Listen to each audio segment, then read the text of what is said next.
The Extreme Feast. Kabanata 1101-20. Pinagmasdan ni Chaz ang cruise ship na nawala sa kanyang paningin bago siya tumawa ng malamig at tumalikod para umalis.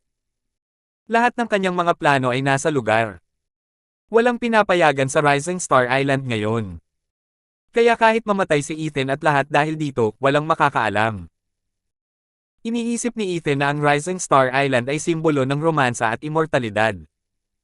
Hindi siya nagkamali tungkol doon. Kung doon sila namatay, maaari silang magkasama magpakailanman. Sumakay si Chaz sa kanyang sports car at dumiretso sa Southgate Villa. Dahil nakatakdang hindi na bumalik si Ethan, oras na para linisin niya ang ilegal na singsing sa South Island. Gayun din, ang kalakalan sa turismo ng isla ay kailangang bumalik sa dati nitong operating model. Ngayong wala na si Ethan para manghimasok, kailangang bumalik sa dati nitong gawi ang South Island. Ang pinagkaiba lang, ang taong nag-e-enjoy sa lahat ng ito ngayon ay si Chaz at hindi si Thatch. Handa na ba ang lahat? Tanong ni Chaz habang nagmamaneho ng sasakyan. Huwag kang magpigil. Hindi sila dapat umalis sa Rising Star Island. Wala akong pakialam kung saan sila ililibing basta't sila ay mamatay. Ngumisi siya, hihintayin ka namin ng mga kapatid namin sa Southgate Villa para ipagdiwang ang tagumpay mo. Pagkatapos ay ibinaba ni Chaz ang tawag. Matapos matanggap ang kumpirmasyon na maayos na ang kanyang mga plano sa Rising Star Island, sa wakas ay gumaan ang pakiramdam niya. Kapag namatay si Ethan, ang alikabok ay tumira. Ang ilegal na singsing sa South Island ay sa wakas ay magiging kanya na. Nagmaneho siya pabalik sa Southgate Villa hanggang sa pasukan nito. Ano? Saan napunta ang mga taong dapat na magbantay sa gate? Medyo naiinis siya. Mukhang I still have to stuff it into some guys' heads. Kahit patay na si Thatch, nandyan pa rin si Ethan. How can they be so weak? Galit na sabi ni Chaz. Ipinarade niya ang sasakyan, saka dumiretso sa Southgate Villa. Ngayon ito ang kanyang tahanan. Ang dalawang kasambahay na dapat ay nakatayo sa magkabilang gilid ng pinto para salubungin si Chaz pagpasok niya ay wala na kung saan. Ang tanging nakita niya ay isang walang laman na sala na may 12-12 ng mga tao na nakahandusay sa lupa. Silang lahat ay kanyang pinagkakatiwalaan. Puno ng dugo ang buong sahig, at may mga bali pa nga sa paa. Mabaho ang hangin na halos masuka si Chaz. Namutla ang kanyang mukha habang nanlambot ang kanyang mga binti.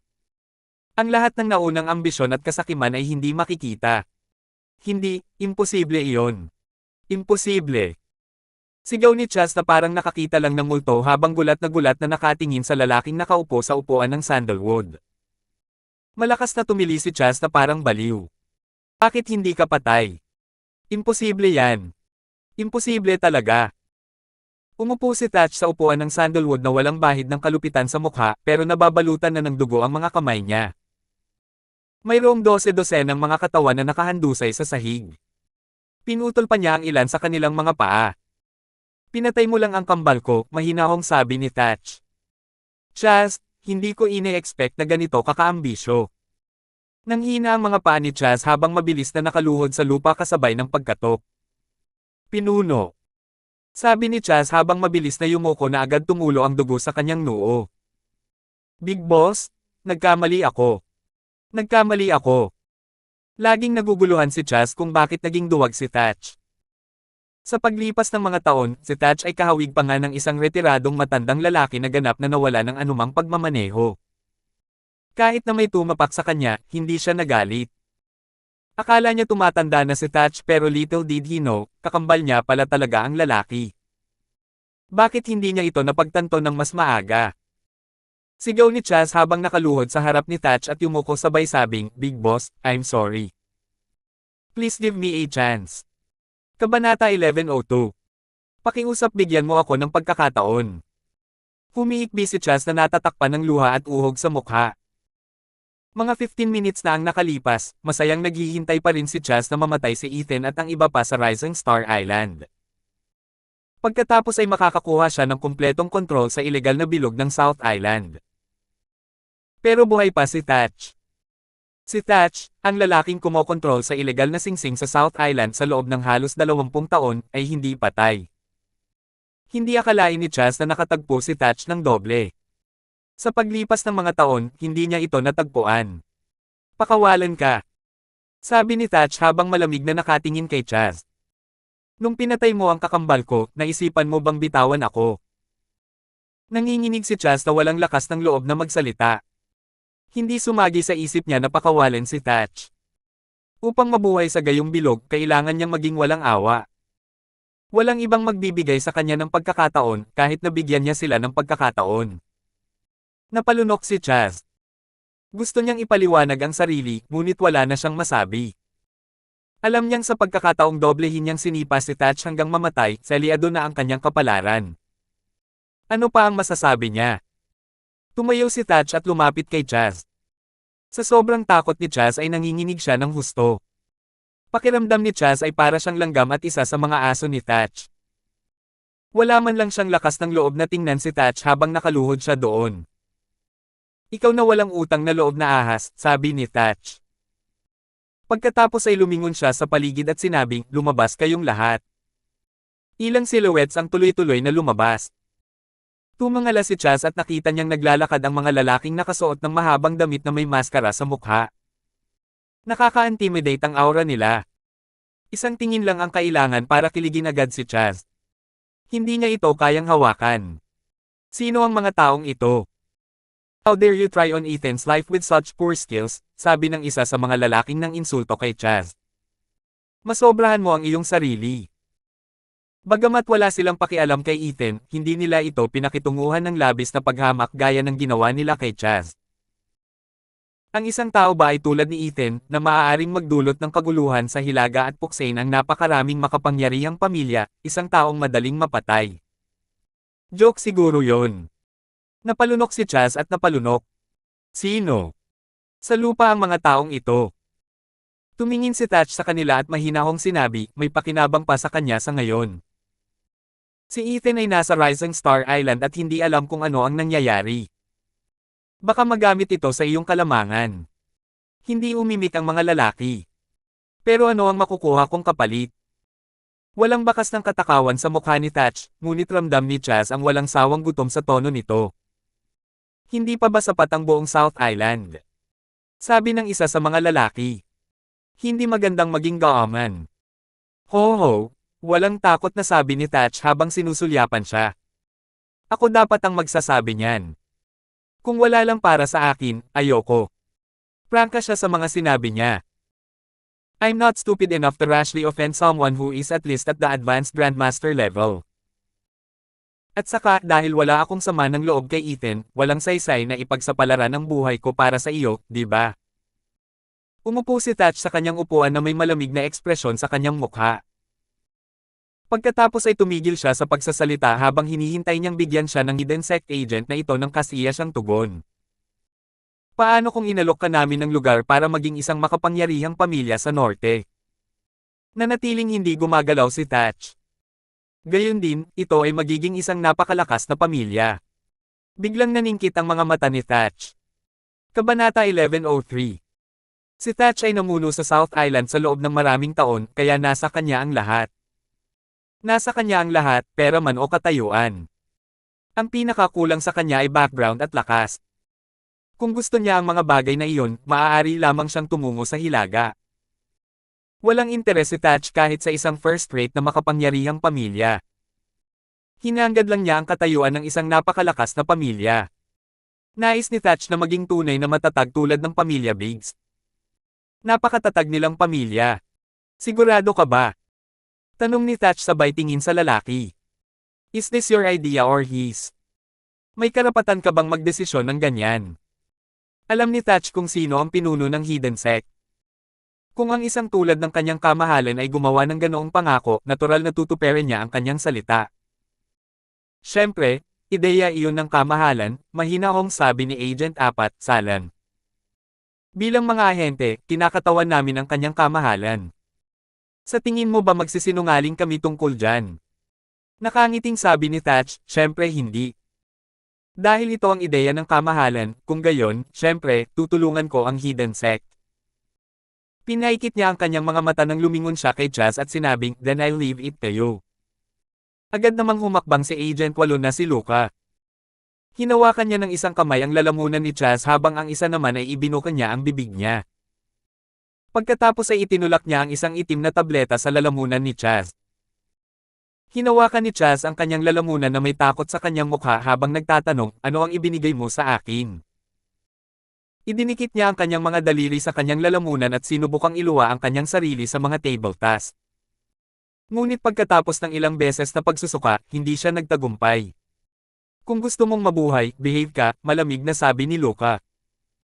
Biglang bumagsak si Chaz sa lupa. Noon lang napagtanto ni Chaz kung paano siya tinitingnan ng mga taong may totoong kapangyarihan kay Ethan.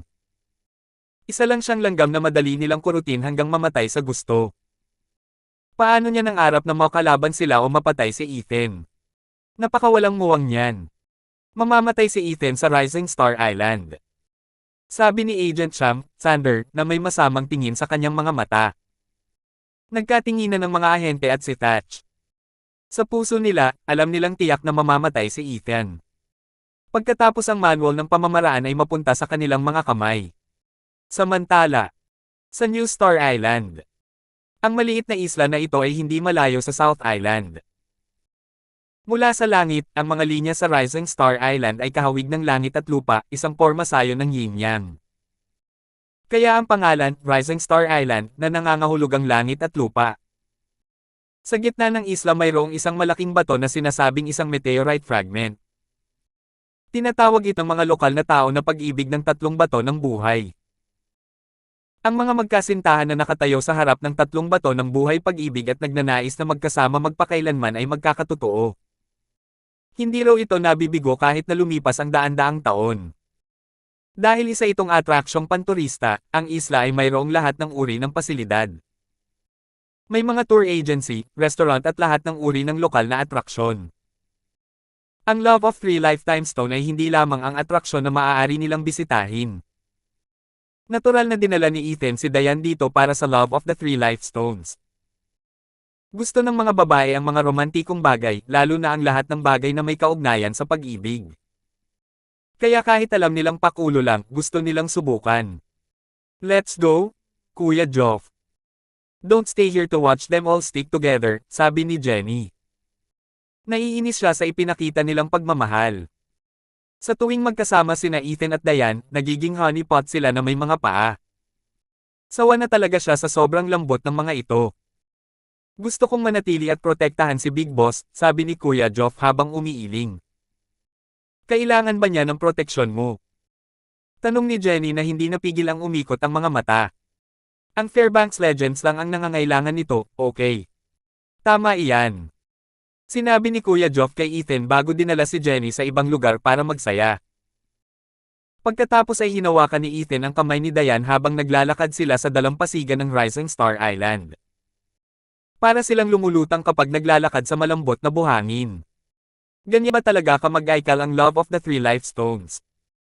Tanong ni Diane nang makita ang mga bakas ng paa nila sa buhangin at hinayaan niyang hawakan ni Ethan ang kamay niya habang naglalakad sila.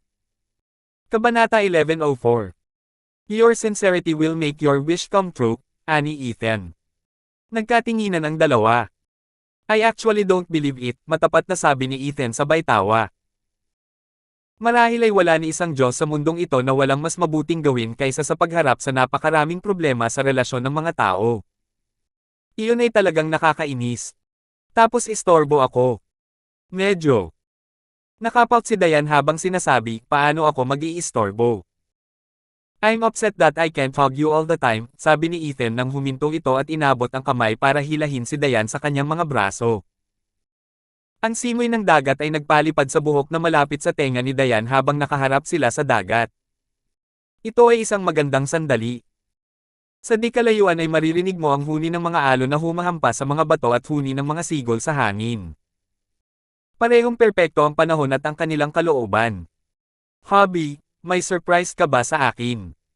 Biglang tanong ni Diane sabay ngiti ng nakakaloko.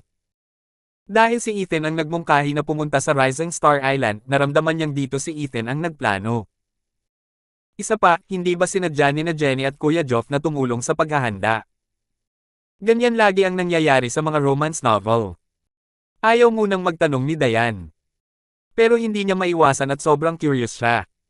Napakatalino mo, ani Ethan na kunwaring nagulat. Paano mo alaman?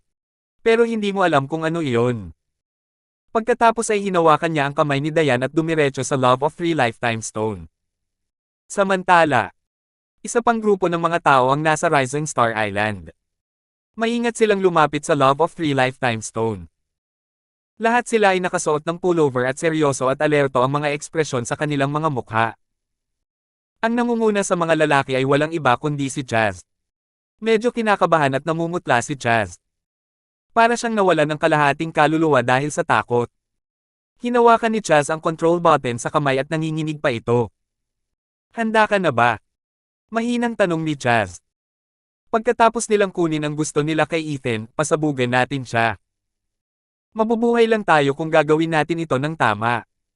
Kung hindi, lahat tayo ay mamamatay dito. Hindi alam ni Chaz kung ano ang gusto nila kay Ethan at wala siyang karapatang magtanong. Gusto lang niyang tapusin ang misyon na ito kapalit ng kanyang buhay. Hindi niya alam kung ano ang itim na tableta. Ngunit naramdaman ni Chaz ang paglambot ng kanyang mga paa, kaya maaaring nagsimulang gumana ang mga table task. Lumiit si Chaz sa malago na kagubatan at nakita niya ang Love of the Three Lifestones mula sa malayo. Hinihintay niyang ihatid ni Ethan si Diane. Kinakabahan si Chaz at baka natatakot pa. Dahil nasaksihan niya ang tunay na kakayahan ni Ethan, alam na alam niyang mapapahamak siya kapag hindi nila papatayin si Ethan. Darating na sila. Biglang natense si Chaz kaya tumindig lahat ng balahibo niya. Sa di kalayuan, naglakad si Ethan papunta sa Love of Three Lifetime Stone habang hawak ang kamay ni Diane habang masayang nagkukwentuhan. Sa isang iglap, ang puso ni Chaz ay nahawakan ng matinding takot. Sa sandaling pinindot niya ang control button sa kanyang kamay, si Ethan at Diane ay agad na madudurog.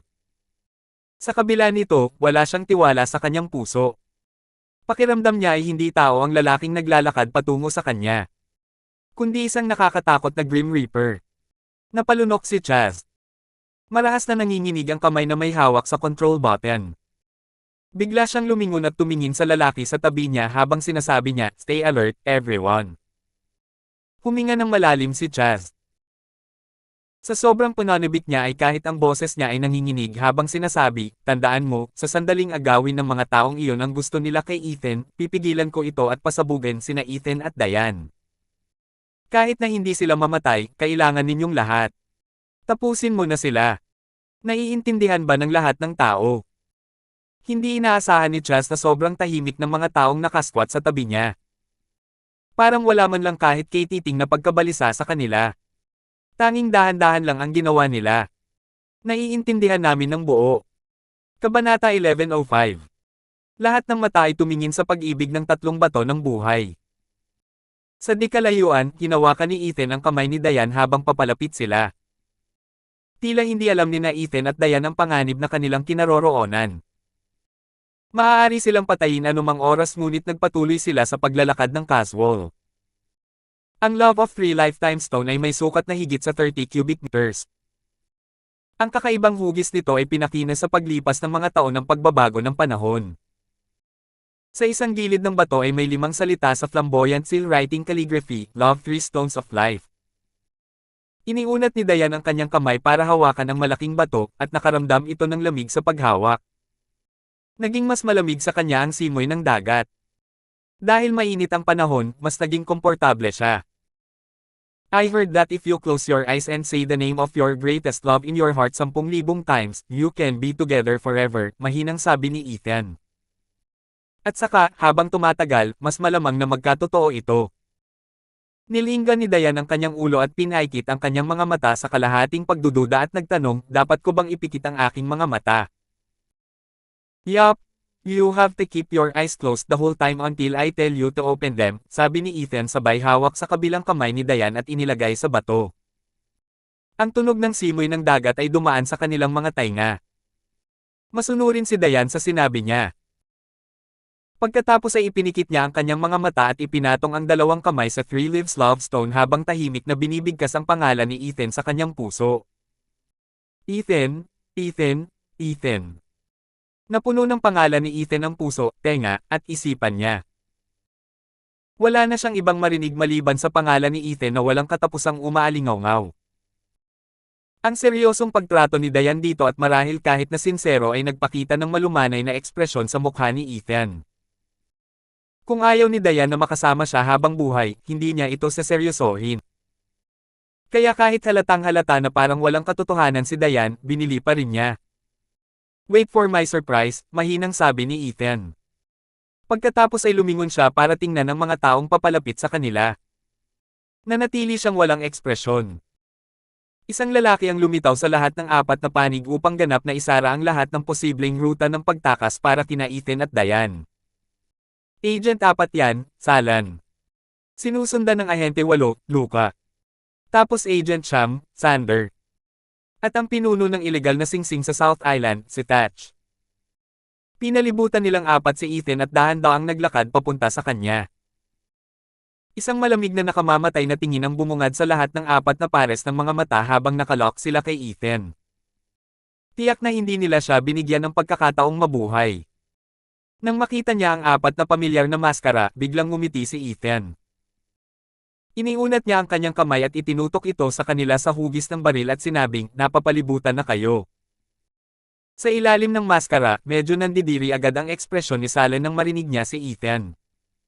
Napapalibutan ba sila? Napapaligiran silang apat ng isang Ethan. Napakayabang niya. Ethan, walang paraan, sabi ni Salan. Rising Star Island ang magiging puntod mo ngayon.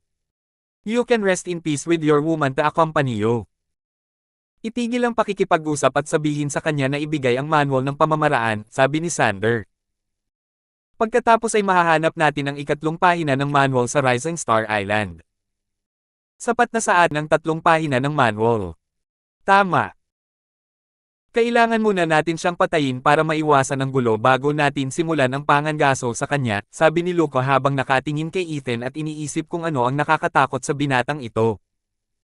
Nagpa siya ang kanyang kamahalan na huwag magkaroon ng direktang paghaharap kay Ethan ng maraming beses. Bagamat totoo na si Ethan ay may 2 pahinang manual sa pag-inhinyero at nakaipon ng higit pang mga pahina kaysa dati sa nakalipas na 10 taon. Hindi umimik si Ethan. Pagkatapos niyang sulyapan ang mga ito, dama po ang mga mata niya sa mukha ni Thatch sa dulo. Siya lang sa kanila ang walang maskara. Kabanata 1106. Ginagawa natin itong lahat para mabuhay, sabi ni Thatch, na namumungay, nilabag mo ang mga alituntunin ng mga iligal na bilog sa South Island at inilagay mo ako sa isang mahirap na posisyon. Kung ganoon, maaari lang kitang patayin. Ang enerhiya ng apat na lalaki ay mabilis na lumundag sa hangin. Pinalibutan ng apat na Advanced Grandmaster si Ethan para lipulin siya. Sila ay kahawig ng apat na talam na ganap na nagyayelo at ganap na nagyelo. Ngunit hindi natakot si Ethan. Patuloy pa rin sa pagtayo si Diane sa likuran niya na walang kibo. Nakapatong ang 2 kamay niya sa Love of 3 Lifetime Stone habang buong puso niyang sinisigaw ang pangalan ni Ethan. Matagal na kitang hinihintay. Si Ethan ay naglagay ng maraming pag-iisip sa bitag na ito. At ang mga hanggal na ito sa wakas ay kumuha ng pain. Ngunit sayang hindi sumipot ang kanyang kamahalan. Sobrang nakakalungkot. O maaari niyang alisin ang mga ito ngayon sa isang iglap. Sabay na umatake ang apat. Mabilis silang kumilos na tila mga anino lamang habang sinusundan nila si Ethan mula sa apat na direksyon.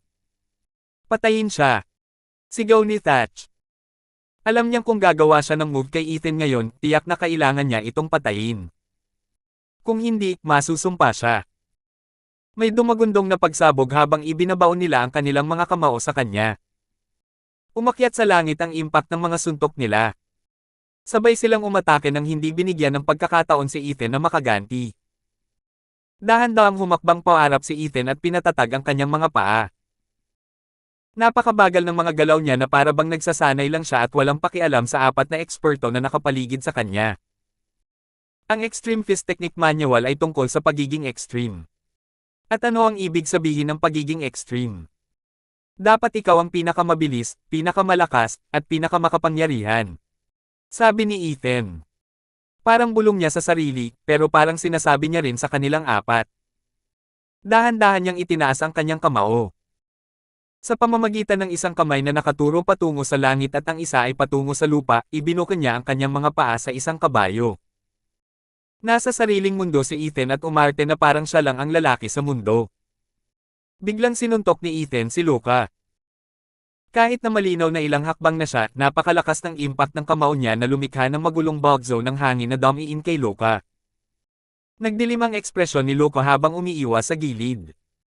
Pagkatapos ay ngumiti siya ng masama at sinabing, sa tingin mo ba ay kapakipakinabang sa akin ang hakbang na ito?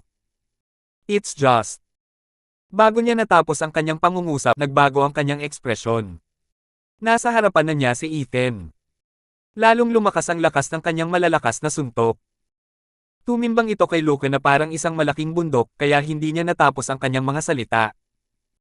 Sa halip, mabilis niyang itinaas ang kanyang kamay para harangan. Sa sandaling hinawakan siya nito, nakahinga ng maluwag si Luka sa kanyang puso. Ang epektong ito ay ganito-ganyan. Ang kailangan lang niyang gawin ay pahinain ang suntok.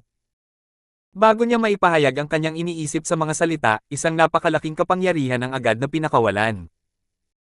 Kaway-kaway, sinilansan nila siya ng husto. Napasigaw si Luka sa sakit nang lumipad siya palabas at bumagsak ng husto sa lupa. Pagkatapos ay ibinuka niya ang kanyang bibig at umubo ng dugo. Mukha siyang nagpanik. Paano? Paano ito posible? Isa siyang advanced Grandmaster level fighter at isa sa mga nangungunang ahente sa Hidden Sect. Kaya't naramdaman niyang mapapantayan niya si Duncan. Paano nangyari ito? Kabisado na ba ni Ethan ang parehong pahina ng manual ng engineering? Hindi siya nag-iisa sa paggawa ng haka-haka na ito, at ang iba pang tatlong lalaki ay naging parehong balisa.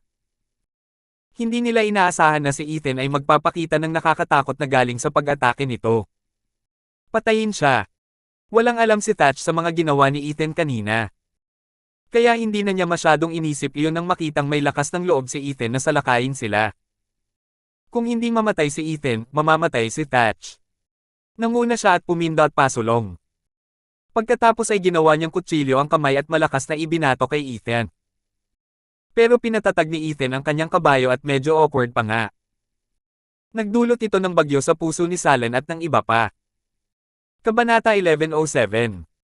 Sa pananaw ng isang baguhan, si Ethan ay parang clumsy at mabagal sa kanyang mga galaw. Ngunit sa mga mata ni Salen at ng iba pa, parang si Ethan ay gumagawa ng napakahirap na galaw ng madali. Nagbigay ito sa kanila ng isang malaking sorpresa. Gaano ba talaga kalakas si Ethan? Dati, naramdaman nila na si Ethan ay hindi kasing lakas ng ginawa sa kanya ng kanyang kamahalan. Kaya't hanggat pinagsama-sama ng apat ang kanilang pagsisikap, madali nilang matatalo si Ethan. Gayunpaman ang kanilang mga mukha ay napakadilim ngayon. Mag-ingat ka. Sigaw ni Salan. Walang oras na umatras si Thatch. Ibinaba niya ang katawan at mga kamay na parang kutsilyo. Pagkatapos ay nagwalas siya patungo kay Ethan para laslasan ito ng marahas sa baywang. Sa kanyang pananaw, maraming kahinaan ang iniwan ni Ethan na hindi nababantayan, at may mga kapintasan sa kanyang pagtatanggol sa lahat ng dako. Halos lahat ng vital point sa bewang niya ay nalantad sa harapan niya. May death wish ba siya? Patay. Mabilis na nilaslas ni Thatch ang baywang ni Ethan gamit ang dalawang palad. Ngunit hindi ito sinamahan ng karaniwang tunog ng basag ng buto. Sa halip, parang nasuntok niya ang isang lobo. Pagkalubog ng kaunti, tumalbog ito sa orihinal nitong anyo at naitaboy ang kanyang kamay. Ano ang? Mukhang nagulat si Thatch at nagpasyang huwag ng maglunsad ng isa pang pag-atake. Sa halip, agad siyang umatras. Kakaiba iyan. Hindi ipinagtanggol ni Ethan ang kanyang sarili at pinahintulutan si Thatch na umatake ayon sa gusto niya, ngunit ang kanyang mga pag-atake ay ganap na hindi epektibo. Agad namang napaatras si Thatch. Ngunit nang iangat niya ang kanyang ulo, wala nang makita si Ethan. Sinusubukan mo bang umalis ngayong nandito ka? Biglang sumabog ang boses ni Ethan sa tenga niya. Nang hindi nag-iisip ng dalawang beses, nagmamadaling winalis ni Thatch ang kanyang kanang kamay ng malakas sa pag-asang maitaboy si Ethan, na palihim na umabot sa kanyang kanang gilid. Pero nung ginawa yun ni Thatch, hinawakan ni Ethan yung kamay niya. Ikaw. Takot na sabi ni Thatch. Pero bago pa niya matapos ang sentence niya, binuhat na siya ni Ethan. Pagkatapos ay malupit na itinapon sa lupa si Thatch na parang sandbag. Brutal ang kinikilos ni Ethan. Sa sandaling siya ay lumapag sa lupa, naramdaman ni Thatch na dumaloy ang dugo sa kanyang katawan ng marahas na lumilipat ang kanyang mga organo. May matamis na lasa sa kanyang lalamunan bago nagsimulang umagos ang sariwang dugo mula sa kanyang bibig. Walang balak si Ethan na palayain si Thatch. Hinawakan niya ng mahigpit ang braso ni Thatch bago siya paulit-ulit na hinampes ng malakas sa lupa sa magkabilang gilid. Ang yabang niya. Siya ang nangingibabaw. Baliw siya. Natigilan si Salen at ang iba pa sa nakita. Napasigaw si Thatch noong una. Tapos tumahimik na siya. Siya ay nagkaroon ng hindi mabilang na mga bali ng buto at maging ang kanyang mga laman ay nanghina. Marahas na sinipa ni Ethan si Thatch, pinalipad siya. Nang tuluyang bumagsak si Thatch sa lupa, agad siyang namatay. Pagkatapos ay dumating ang katahimikan. Ito ay isang nakakatakot na katahimikan. Bukod sa patuloy na pag-ihip ng hanging dagat, wala man lang narinig si Salen at ang iba pa. Tao pa rin ba siya? Hindi pa nila nasaksihan ang isang taong nagpapahirap at pumatay tulad ni Ethan. Literal na tinatrato niya si Thatch na parang sandbag habang paulit-ulit niyang hinahampas si Thatch sa lupa. Paano makatiis ang sinuman sa gayong suntok? Pagdating sa isang direktang banggaan sa lupa, anuman ang pisikal na lakas ng isang tao, ang kanyang mga organo ay mabibiyak, at siya ay mabubugbog hanggang sa mamatay. Ito ang unang pagkakataon na nakaramdam ng takot si Sander. Pinunasan ni Loco ang dugo sa gilid ng labi niya. Tila nabalot siya ng takot habang lumulunok. Hindi rin umaban si Salan. Agad siyang nagpasya na manirahan kasama ang dalawa pang lalaki. Halos hindi na sila nakipag-away bago namatay si Thatch. Diretsyong dinurog siya ni Ethan hanggang mamatay. Samantala, nasa kanyang pinagtataguan pa rin si Chaz habang nanginginig ng husto at tumutulo ang pawis sa kanyang mga palad. Alam niyang napakalakas ni Ethan pero hindi niya nakita ng sarili niyang mga mata ang pagkilos nito. Ngayon ay pinanood niya si Ethan na patayin si Thatch na parang papatay siya ng aso. Si Thatch ang pinakabihasang manlalaban sa South Island ngunit maging siya ay brutal na dinurog hanggang sa mamatay. Kabanata 1108. Siya. Hindi makatao. Sabi ni Chaz habang nanginginig ang mga labi sa takot. Sinulyapan niya ang control button sa kanyang kamay at mas natakot sa kanyang puso. Inutusan siya ni Salen na pindutin ang control button pagkatapos nilang kunin ang engineering manual kay Ethan. Dapat niyang pasabugan ang bomba at pasabugan si Ethan. O hindi siya bibigyan ng antidote at magiging patay na karne. Ngunit nararamdaman na ngayon ni Chaz na maaaring hindi siya mabuhay. Masyadong nakakatakot si Ethan. Ano ngayon? Ano ang dapat kong gawin? Dahil pinagtaksilan niya si Ethan, kung hindi namatay si Ethan, siguradong mamamatay siya. Kung parehong namatay sina Ethan at Thatch, pakakawalan kaya siya ng mga taong gusto ni Salan. For once, nadiskubre ni Chaz kung gaano kawalang magawa ang pagiging isang langgam. Bigla niyang naramdaman na may tumapot sa kanyang balikat mula sa likuran. Huwag kang kabahan, mahinahong sabi ng lalaking nakamaskara. Hindi pa tapos. Pindutin ng mahigpit ang control button na iyon. Ang mga tao sa likod ni Chaz ay nagsisingil lahat. Gustong sumigaw ni Chaz, pero hindi siya naglakas loob. Ano ang silbi ng pagsingil ngayon? Ang mga immortal ay lumalaban doon. Bakit lumabas at sasailalim sa collateral damage? Namutla ang mukha ni Salen nang makita ang mga lalaking umaakay. Sila ba ang mga lalaki mo? I told you? You're surrounded. Mahinahong sabi ni Ethan, I've been waiting for you guys for a long time. I set this trap on Rising Star Island just for you. Ito ba ay isang bitag? Sabi ni Loco habang nagdidilim ang ekspresyon. Hindi naniwala si Sanders. Sabi niya, imposible yan. Hindi pwedeng magkamali ang intel ko. Naglagay ka ng mga especially iya sa Greencliff at sa network ng impormasyon ko. Sa tingin mo ba wala akong alam tungkol dito? Bumaba ang mukha ni Sander.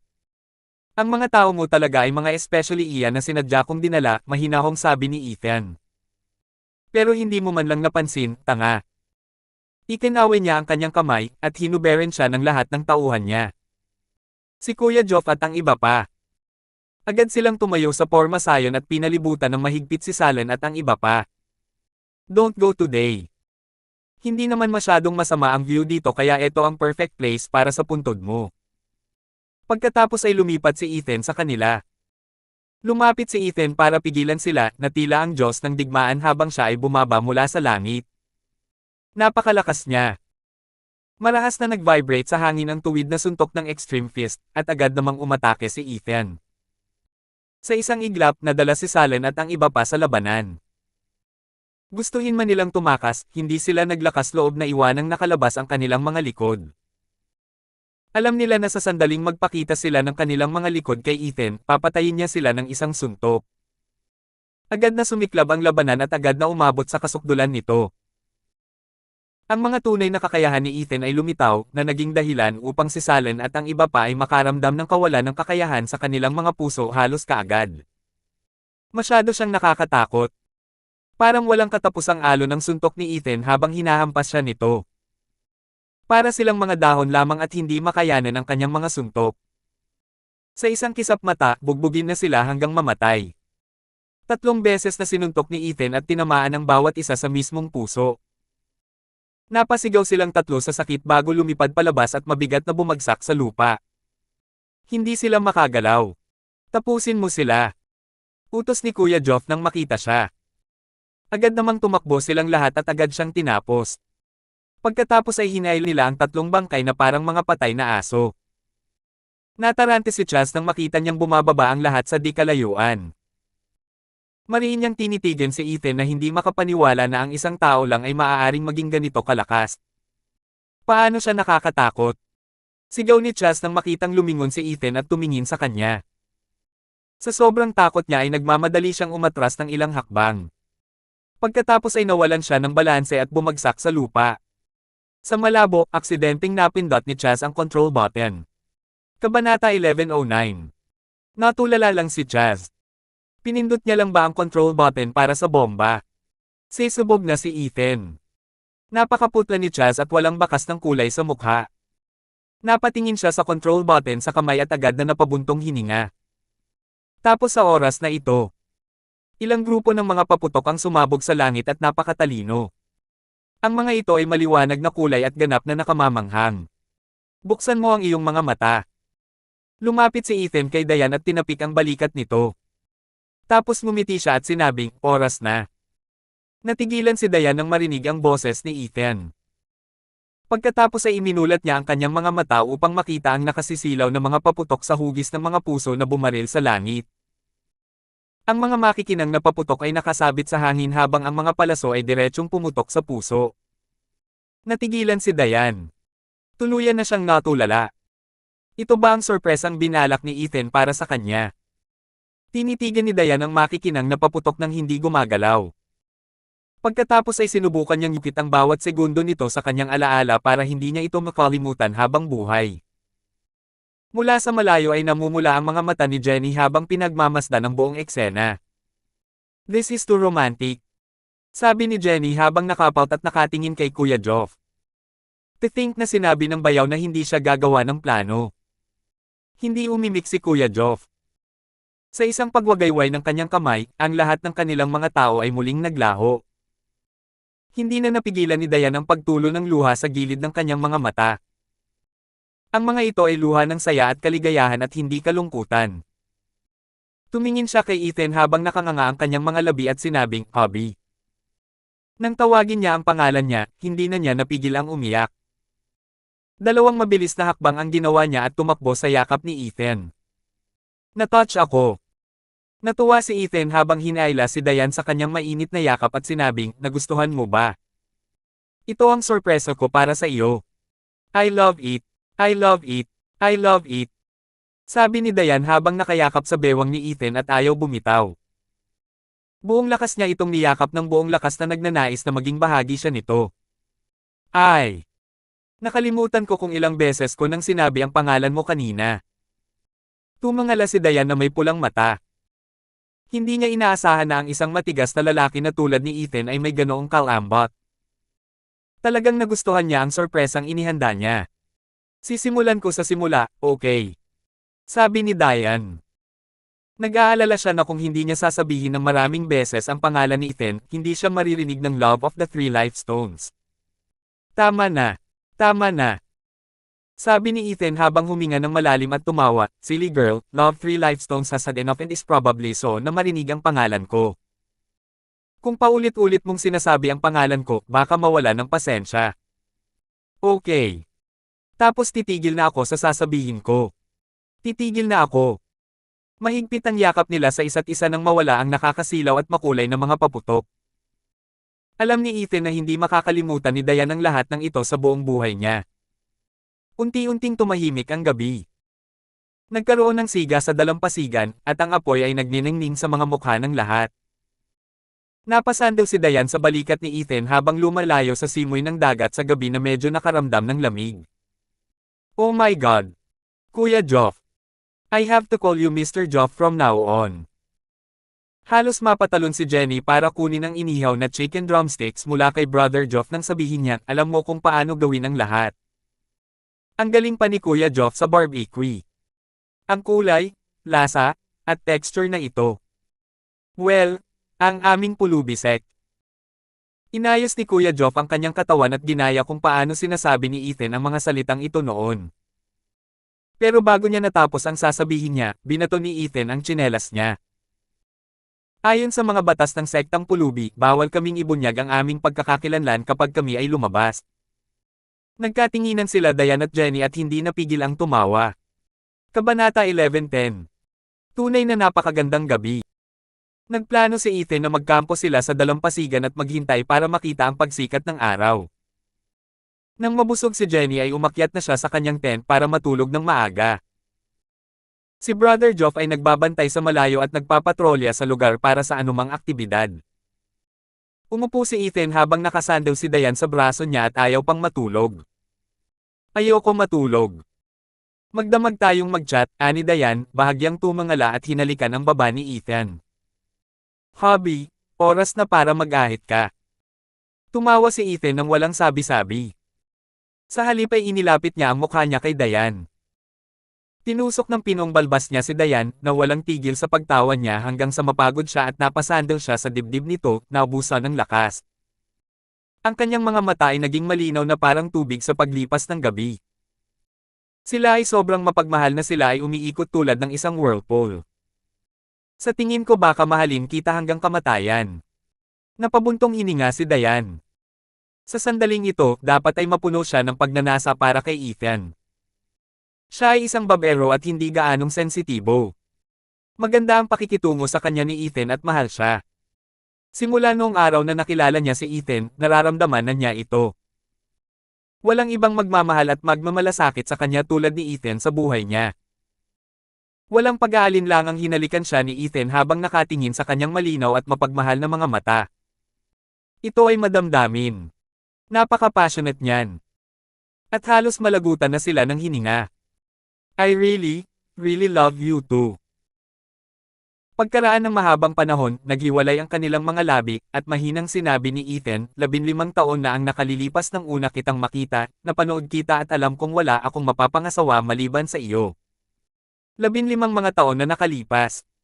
Tanong ni Diane. Palagi niyang gustong malaman kung bakit tumingin sa kanya si Ethan at biglang sumulpot sa harapan niya. Pakiramdam niya ay alam na ni April ang dahilan. Pero matapos magtanong ng ilang beses, walang ibinunyag si April. Simpleng sabi ni April na naniniwala siya na totoo ang nararamdaman ni Ethan para kay Diane. "Iyon na to," sabi ni Ethan habang inilalabas sa bulsa ang candy wrapper na ilang taon nang itinago at iniabot kay Diane. Binuksan niya ang balot ng candy at pinagmasdang mabuti. "Ikaw ba?" Unti-unting lumitaw sa isipan ni Diane ang silwete ng munting pulubi na nakasiksik sa sulok ng dingding. Puno ng pagod at kawalan ng pag-asa ang mukha niya habang nanginginig. Sa oras na iyon, ang tanging pagkain na dala niya ay isang piraso ng candy na naipon niya. Ngunit nang makita niya kung gaano kahabag-habag ang hitsura ng munting pulubi, walang pag-aalinlangan niyang ibinigay ang kanyang tanging candy. Umaasa siyang ang candy ay makapagbibigay sa kanya ng kaginhawaan. Nagkatinginan sina Ethan at Diane. Maya-maya, biglang tumawa si Diane at sinabing, "Talaga bang taga-sect ng pulubi ka?" Saglit silang nagkatinginan sa isa't isa bago sila humagalpak ng tawa. Sa di kalayuan, umaalingaw-ngaw ang mga alon habang ang apoy sa kampo ay kumikislap sa malapit. Nagyakapan ang dalawa at nagkwekwentuhan habang hinihintay ang pagsikat ng araw at pagsisimula ng bagong araw. Matagal silang nag-uusap kaya nawalan sila ng oras habang pinag-uusapan nila ang lahat. Malayang nagtanong si Diane tungkol sa mga bagay na bawal itanong ng mga tagalabas kay Ethan. Ngunit si Ethan ay hindi nagalit tungkol dito. Hindi rin napigilan ni Diane ang mga bagay na ikinakuryos ni Ethan. Parehong tapat at bukas sa isa't isa. Unti-unting lumiwanag ang dagat. Tumangala si Diane at agad na lumiwanag ang kanyang bahagyang inaantok na mga mata. Nang lumitaw ang mga unang sinag ng sikat ng araw sa gilid ng karagatan, hindi naiwasang matuwa si Diane. Tingnan mo. Tingnan mo. Pagsikat ng araw. Excited na sabi ni Diane. Nakita niya ang pagsikat ng araw. Itinuro ni Diane sa di kalayuan na agad itong tumayo para kunin si Ethan at hilahin ito pataas. Pagkatapos ay iwinagayway niya ang isa niyang kamay patungo sa papasikat na araw at sumigaw, "Ethan, mahal kita." Kabanata 11:11. Mahal kita. Tila tinakpin ng boses ni Diane ang dagandong ng alon. Parang inosenteng dalaga si Diane na agad niyang isinigaw ang mga bagay na pinakagusto niyang sabihin sa mga sandaling ito patungo sa dagat at araw. Tahimik na nakatingin si Ethan na nakangiti. Siguro ganito ang pinakamagandang pag-ibig. Kasama ang isa sa kanila na naglalaro habang ang isa naman ay masayang tumatawa. Napasigaw si Diane kaya nagising si Jenny. Inilabas ni Jenny ang kanyang ulo sa malapit na tent at kinusat ang kanyang mga mata habang humihikab. Ano? Sunrise na ba? Agad siyang naging alerto nang makita ang mainit na gintong araw na nakasabit sa karagatan. Pagkatapos ay pumihit siya pabalik sa tent upang hanapin ang kanyang telepono at kumuha ng ilang mga larawan. Paano ako makakatulog na parang kahoy? Namimiss ko na. Namimiss ko na. Sabi ni Jenny habang sinasampal ang sarili.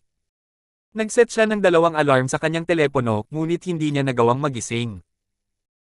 Ngunit hindi siya nang ahas na mapuyat magdamag dahil nag-aalala siyang makarinig ng kakaibang ingay na nagmumula sa tent ng kapitbahay.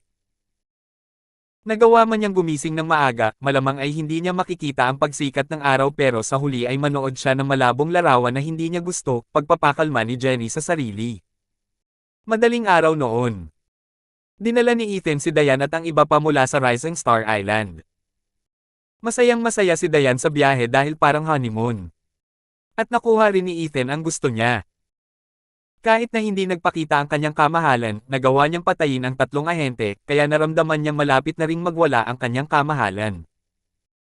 Ngayon malamang nauubusan na ng mga taong mapagkakatiwalaan ang kamahalan.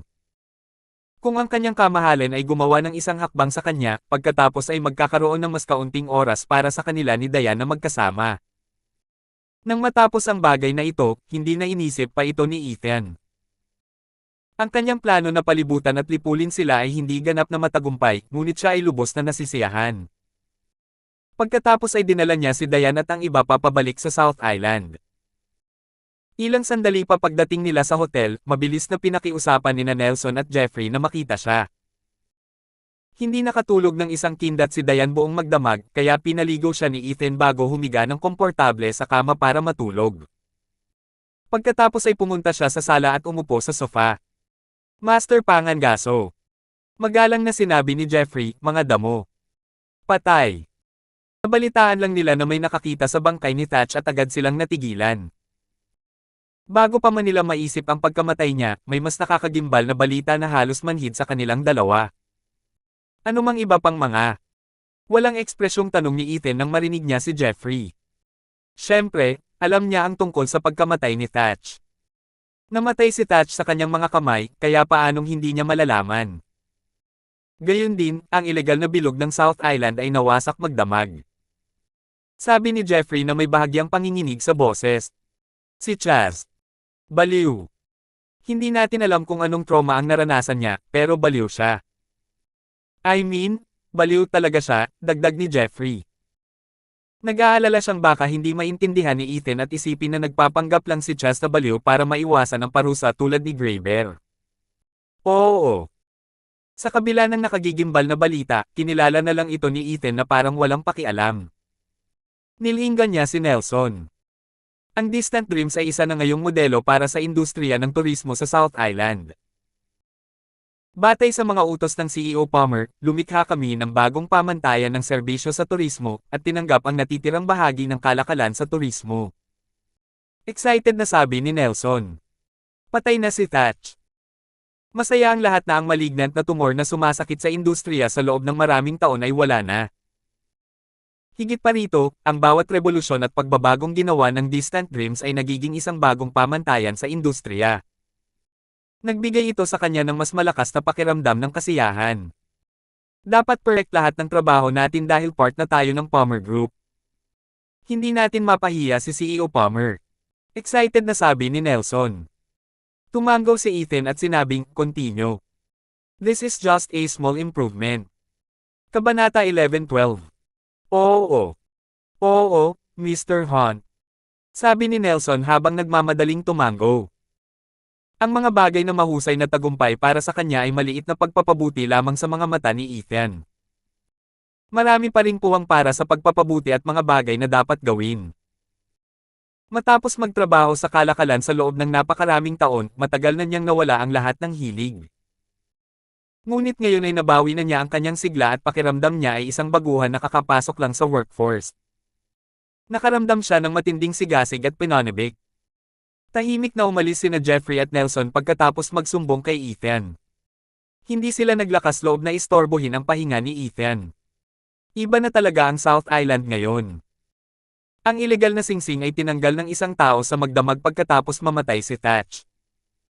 Ang lungsod ay nalinas na ngayon sa lahat ng pinakamalalim nitong malignant na mga bukol.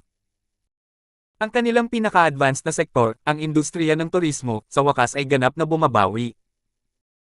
Bilang resulta, ang Distant Dream ay agad na naging pinuno ng kalakalan. Ang kanilang mga pamantayan sa serbisyo ay mga pamantayan sa industriya. Ito lamang ay sapat na upang ipakita ang kanilang posisyon sa South Island. Si Ethan ay hindi naabala o interesado sa alinman sa mga ito. Si Diane lang ang interesado niya. Matapos makapagpahinga ng mabuti kasama si Diane, nagising siya sa lakas ng loob na karamdam siya ng energetic. Hi sa lahat! Masiglang sabi ng bagong tour guide. Ngayon ay pupunta tayo sa isang napaka-espesyal na tourist spot sa South Island. Sinasabi na ang tourist spot na ito ay umiral ng 200 taon. Noong unang panahon, nakatuon ang atensyon ng lahat ng pasahero sa tour guide na nagpapakilala sa tourist attraction. Hindi na sila makapaghintay na makarating doon. Magkasabay na umupo sina Ethan at Diane at mahigpit na hinawakan ang mga kamay ng isa't isa. So ganito pala ang feeling ng honeymoon. Isinasantabi ni Diane ang lahat ng kanyang trabaho at gusto lang niyang i-enjoy ang mga susunod na araw ng masaya. Ang panahong nakasama niya si Ethan ng ganito ang pinaka-memorable na panahon sa buhay niya. Kapag matanda na tayo, maaalala natin ito, sabi ni Ethan. Tapos sabay tayong tatanda. Tanong ni Diane na nakangisi at nakasandal sa balikat ni Ethan. Kung gayon gusto kong maging matandang babae. Si Diane ay hindi kailanman nakadama ng kaginhawaan gaya ng naramdaman niya pagkatapos ng ilang araw na kasiyahan sa South Island. Hindi man niya kailangang alalahanin ang kanyang kabuhayan ngayon, batid niya ang malaking responsibilidad na nakaatang sa kanyang balikat. At mas halata pa sa mataas na pag-asa ni Ethan sa kanya. Dapat siyang maging masigasig at magtrabaho ng mas mahirap kaysa karaniwan. Dapat siyang tumulong sa mas maraming tao at maging mas prominent. Tapos nung nakatayo na siya sa tabi ni Ethan, she was able to introduce herself to others with confidence and grace. Hi, I'm Diane. I'm Ethan's wife. Nakatayo silang dalawa sa kubyerta ng cruise ship habang nakikinig sa mga alon na walang katapusang gumugulong sa dagat. Ang mga sigol ay lumilipad sa itaas paminsan-minsan at matamis na umiiyak. Sana makapagpahinga pa tayo ng ilang araw, nakangiting sabi ni Diane. Then let's stay? Walang pag-aalinlangan na sagot ni Ethan. Palaging may kikitain at trabahong dapat gawin. Kung gugustuhin ni Diane, mapapawi niya ang lahat ng pasanin na ito anumang oras, ngunit alam niyang hindi iyon gugustuhin ni Diane. Labis na saya ang naramdaman ni Diane nang makita niya itong lalaking mahal na mahal siya. Magsasalita pa sana siya nang biglang tumunog ang phone niya. Kinuha naman ni Diane. Nang makita niya ang caller ID, walang pagdadalawang isip niyang kinuha. Ang sekretarya niya na si Ashley ang tumawag. Alam ni Ashley na nasa honeymoon sila at hindi siya aabalahin sa mga bagay na hindi apurahan. Higit pa rito, hindi maganda ang pagtanggap dito, at tumagal ng ilang pagsubok para makausap ang telepono. Kaya alam ni Diane na kailangan niyang magkaroon ng agarang problema. Ano? Nagulat na sabi ni Diane, may nagdemanda ba sa atin? How can they have the goal? Kabanata 11:13. Galit na galit si Diane, at agad na nagdilim ang kanyang ekspresyon. Paano siya magiging masaya? May nag-udyok ng gulo habang siya ay nasa kanyang honeymoon at gumamit pa ng mga walang hiyang taktika. Naiintindihan ko. Bahala ka muna. Babalik ako sa lalong madaling panahon, sabi ni Diane bago ibinaba ang telepono. Tapos lumingon siya kay Ethan. Sa totoo lang, ayaw niyang bigin si Ethan sa pagpapakita niya ngayon sa trabaho. Iyon ang unang bakasyon nilang magkasama at maging ang kanilang honeymoon. Ngunit ang Palmer Group ay napakahalaga sa kanya. Ang Palmer Group ang pinakamahalagang pangarap at layunin niya at nagbigay ito sa kanya ng kumpiyansa na tumabi kay Ethan. I understand. No need to say much more, nakangiting sabi ni Ethan. Ang bawat sandali na magkasama tayo ay parang honeymoon para sa akin. Natural na alam niya kung ano ang pinakamahalaga kay Diane. Kailangan niya ng kumpiyansa, mithiin at karera. Dahil siya ang pinakamahalagang tao sa kanya sa mundo, gusto niyang makatabi siya ng maganda. Salamat, asawa, sabi ni Diane habang nakanganga ang mga labi at medyo masama ang pakiramdam. Kahit na nasa honeymoon sila, nakikitungo pa rin siya sa trabaho at hindi pinapansin ang nararamdaman ni Ethan. Pero alam niyang kahit anong mangyari, nakatalikod si Ethan. Hindi na sila nagpatuloy sa paglalaro sa dagat at agad na bumalik. Ang Palmer Group ay nasa malaking problema sa oras na ito. Kasangkot sila sa isang kaso. Ano man ang kahihinatnan, nag-aalala si Diane na masisira nito ang reputasyon ng Palmer Group. Dahil sa demanda, hindi na siya maaaring manatiling masaya o magpahinga at magsaya. Bumalik sila sa hotel at mabilis na nag-impake bago bumalik sa Greencliff. Sa pagbabalik, ikinwento ni Diane kay Ethan ang nangyari. Kilalang kilala rin si Ethan sa manggugulo. L'Oreal. May ilang impression si Ethan sa pangalang ito. Noong unang pumasok ang Palmer Group sa merkado ng Starling City, ginawa nila ito sa gastos ng L'Oreal. Nagtakda siya ng isang bitag, at ang pangunahing distributor ng L'Oreal sa Starling City, si Miles Boyd, ay pumasok dito. Pinipigyan din ni Megan ang Palmer Group sa pamamagitan ng pagpigil sa kanila sa pagkuha ng nauugnay na data ng merkado. Susunod, ang L'Oreal ay nag-subcontract ng produksyon sa hilaga sa pabrika ng pamilyang Palmer. Sila pa nga ang pinakamalaking subcontractor ng L'Oreal doon. Kaya medyo may sama ng loob sila sa isa't isa. Pero hindi inisip ni Ethan na awayan ito. Kung nais ng L'Oreal na dambong ang yaman ng bansa at sugpuin ang mga lokal na negosyo, kailangan nilang bayaran ang presyo. Idinidemande ng L'Oreal ang Palmer Group para sa isang data breach. Sinasabi nila na ang aming mga produkto ay ginawa gamit ang kanilang data. Kaya't gusto nilang ibigay sa amin ng korte ang aming mga produkto sa kanila o magbayad ng $1 billion bilang kabayaran. Galit na galit si Diane. Ang pangkat ng R&D ng Palmer Group ay nagtrabaho ng husto araw at gabi ng walang tulog upang magsaliksik at gumawa ng bagong produkto. Paano ito makukuha ng L'Oreal ng ganoon kadali? Anong data breach? Ang lahat ng data ng industriya ay pampublikong impormasyon. Gayun din, ang lahat ng impormasyong ito ay pinagsama-sama mula sa iba't ibang mga lokal na tagagawa. Paano sila magiging impormasyon ng L'Oreal? Walang hiya ang L'Oreal. Huwag kang magalit. Walang silbi ang magalit, aliw na sabi ni Ethan. Talagang alam ng L'Oreal kung paano pumili ng tamang oras para sa isang laban. Ang Palmer Group ay nangunguna na ngayon sa bansa sa mga pampaganda. Mayroon silang mga negosyo sa halos lahat ng malalaking lungsod sa bansa at patuloy na pinapalawak ang kanilang merkado sa ikatlo at ika-4 na antas ng mga lungsod. Kaya ang Palmer Group walang alinlangan na isang tunay na pioneer ng pangangalakal sa bansang ito. Sa sandaling mapatatag ng Palmer Group ang posisyon nito, ang lokal na merkado para sa mga tatak sa ibang bansa tulad ng L'Oreal ay nasa panganib. Bagamat madali itong piliin, lalo lang itong magiging hamon sa hinaharap. Kaya labag sa kanilang kapitalistang kalikasan ang hindi gumanti ngayon. Kabanata 11:14. Bilang isang pangunahing internasyonal na tatak, ang L'Oreal ay napakalakas na wala silang pakialam sa Palmer Group sa nakaraan. Baka kusa nilang iniwan ang Palmer Group, naghihintay na umunlad ito bago sila katayin. Ngayong mataba na sila, handa na silang patayin. Sinubukan ni Diane na gumawa ng plano. Alam niya na ang landas ng paglago ng Palmer Group ay nakatakdang mapuno ng mga hadlang. At kailangan niyang gawin ang kanyang makakaya upang malutas ang problemang ito sa kanyang sarili. Kung hindi ito gagana, laging may maaasahang asawa niya. Agad na sumugod si Diane sa Palmer Group nang hindi nag-abalang magpalit ng damit pagdating nila sa Greencliff. Ang lahat ba ay may kaugnayan dito? Nagmamadaling dumating si Diane na suot pa rin niya ang kanyang floral beach dress. Natulala si Ashley sa ganda niya. Ah!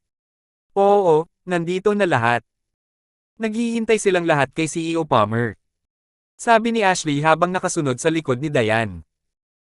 Nag-iisip tuloy si Ashley kung dapat ba niyang tulungan si Diane na ianggat ng kaunti ang mahabang palda niya para hindi niya sinasadyang matapakan.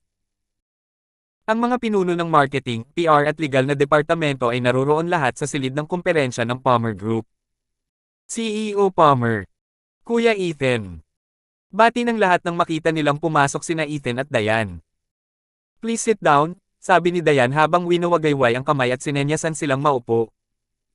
Ngumiti lang si Ethan at humila ng upuan. Pagkatapos ay kumaway siya kay Ashley at humingi ng tsaa habang tahimik siyang nakikinig sa kanila. Naging agresibo ang L'Oreal at Idine Mande kami nang walang babala. Pinili nila kaming Idine Mande sa Hilaga, kaya kailangan nilang lumabas upang i-target ang aming mga produktong hilagang merkado. Ito ay malinaw na ang aming produkto sa Norte ay napaka-successful. Isa pa, kapag nakuha nila ito, sila ay tiyak na lumikha ng isang monopolyo sa pamamagitan ng pagkontrol sa presyo. CEO Palmer, hindi namin maaaring mawala ito kaso. Hindi lang yan. Kapag nagsimula ang demanda na ito, malaki ang epekto nito sa Palmer Group. Lalo na, maaapektuhan ang ating brand influence at reputation. Pinag-aaralan na ng mga department head ang sitwasyon. Hinihintay na lang nila ang pagbabalik ni Diane at Ethan para ipaalam sa kanila ang sitwasyon para makapagdesisyon ang mga amo sa magiging aksyon ng Palmer Group. Ayaw talaga ni L'Oreal na manalo sa demanda. Isa lang itong smear campaign laban sa Palmer Group. Kapag ang Palmer Group ay inakusahan ng intelektual na pagnanakaw o pagkopya, tapos na ang Palmer Group. Mukhang hindi maganda ang sitwasyon. Dapat ay gumawa ng masusing paghahanda ang L'Oreal bago gumawa ng ganoong hakbang. The Palmer Group is not what it used to be, matigas na sabi ni Diane matapos niyang marinig ang ulat ng department head. Hindi na tayo uupo at mabubuli o kakatayin. Naging malungkot ang kanilang mga ekspresyon nang marinig ng mga department head ang sinabi ni Diane dahil kitang-kita nila ang kanyang determinasyon. Ang Palmer Group ay nasa itaas at walang ginawang mali, kaya wala tayong dapat ikatakot, mataimtim na sinabi ni Diane. Ngunit dahil hindi tayo gumagawa ng mga problema, hindi tayo nagiging duwag. Sigurado akong alam ng lahat kung ano ang gusto ng L'Oreal dito at nakahanap na ng diskarte para harapin ito. Naniniwala ako na lahat kayo ay sapat na propesyonal upang malutas ang problemang ito. Mabilis na tumango ang department head.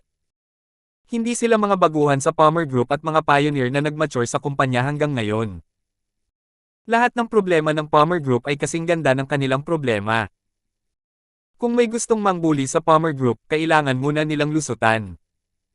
CEO Palmer, don't worry. We will do our best to handle this, mabilis na sabi ng department head. Yup. Why don't you discuss this and find a solution, then tell me? Sabi ni Diane. Dahil ito ang laban na gusto ng L'Oreal, kung gayon dapat tayong maging isang karapat-dapat na kalaban at siguraduhing pagsisihan nila ito. Kabanata 11:15. Oo, CEO Palmer. Bumangon ang department head at agad na nag-isip ng pinakamahusay na diskarte. Trabaho nila ito at higit sa lahat, responsibilidad nila ito. Dahil buong-buo silang pinagkatiwalaan ni Diane at binigyan sila ng kapangyarihang magdesisyon, ayaw nila siyang pabayaan. Umupo si Ethan doon nang walang sinasabi sa buong oras. Hindi makikialam si Ethan sa mga usapin ng negosyo kung kaya ni Diane. Inaalagaan lamang niya ang mga ito kapag hindi niya kayang hawakan ang mga ito. Lalo kang ganyan, nakangiting sabi ni Ethan. Hindi niya naramdaman na ang tinatawag na gulo o L'Oreal ay isang banta sa lahat. Wala siyang pakialam sa mga ito kahit na mga luxury European brand ang mga iyon. Masaya pa nga siyang hinayaan si Diane na mag-mature sa pamamagitan ng pakikipaglaban sa mga tinatawag nilang kalaban. Sa ngayon, si Diane ay nagsisimula ng magmukhang businesswoman. Tama ba? Si Diane ay palaging matatag at walang kompromiso pagdating sa trabaho. Siya ay isang mahinang babae lamang kapag si Ethan ay nasa paligid. Namula siya pagkatapos siyang kulitin ni Ethan. Pagkatapos siyang purihin ni Ethan, kinagat ni Diane ang kanyang labi at sinabing, "I'm fine." Yup. I think okay din itong floral dress. Napagtanto ni Diane na hindi siya nagbabago. Sinaman niya ng tingin si Ethan bago agad hinayla si Ethan palabas ng kumpanya. Busog na sila sa luto ni April nang makauwi na sila at pagkatapos ay makapagpahinga ng kaunti si Diane. Pagdating nila sa bahay, nakatingin pa rin si April kay Diane. Pakiramdam niya ay may kakaiba sa kanyang anak. Agad na nakaramdam ng hiya si Diane nang pinakanak ang tumitingin ang kanyang ina sa kanyang tiyan, kaya't sinabi niyang, "Nay, ano ang iniisip mo?" "Ay, wala. Wala lang," nakangiting sabi ni April at mabilis na kumaway. "Tingnan ko lang kung tumaba ka na ba. Lumalaki na ba ang tiyan mo?" Lalong namula si Diane habang sumagot, "Hindi naman. Hindi madaling tumaba. Tama ba?" Medyo disappointed si April. Pagkatapos ay agad siyang lumingon kay Ethan at sinabing, "Ethan, kailangan mong magsikap." Umiinom ng tubig si Ethan at halos mabulunan. Hindi tumataba si Diane. Paano kung sinubukan niya? Pumasok si April sa kusina bago pa man makasagot si Ethan. Nagpatuloy siya sa pag-ungol, "Dapat mong ikondisyon ng mabuti ang iyong katawan at alagaan ang iyong sarili, ang advanced na paghahanda ay napakahalaga. Pupunta ako sa opisina." Hindi na siya maaaring manatili sa bahay. Ito ba ang kanyang bahay o ang tirahan ng Han? Siya ba ang kanyang ina o biyenan? Parang hindi na hinintay ni April na mabuntis siya. Kahit na magkaroon siya ng anak, ito ay ipangilon sa pamilyang Han. Walang tigil sa pagtawa si Ethan. Alam niyang masyadong nag-aalala si Diane sa kumpanya para magpahinga. Kaya bumalik ang dalawa sa opisina. Dahil nagsumite na ng proposal ang iba't ibang department heads, dinala agad nila ito kay Diane. Mayroon silang isang medyo nagkakaisang opinyon. Ang kaso ay parehong problema at pagkakataon. Hindi titigil sa lokal ang paglago ng Palmer Group sa hinaharap. Laging sinasabi ito ni Diane sa kanila. Kamakailan, ang Palmer Group ay nagsusumikap na bumuo at palawakin sa mga merkado sa ibang bansa. Mayroon silang halos 70% ng lokal na bahagi ng merkado, at ang natitira na lang ay pangatlo at pang-apat na antas ng mga lungsod. Kaya ang Palmer Group ay tumitingin na sa isang malawak na merkado sa ibang bansa. Bakit nila hahayaan ang mga dayuhang tatak na patuloy na makalusot sa lokal na merkado at kumita ng malaking pera? Gusto rin ng Palmer Group ng isang piraso ng cake. Minsan, kailangan natin silang labanan ng direkta, seryosong sabi ng pinuno ng legal department. Regardless kung manalo man tayo sa demanda, kailangan putalasin ng kumpanya ang sarili. At saka, hindi tayo matatalo. Sinulyapan niya si Diane bago tumingin kay Ethan.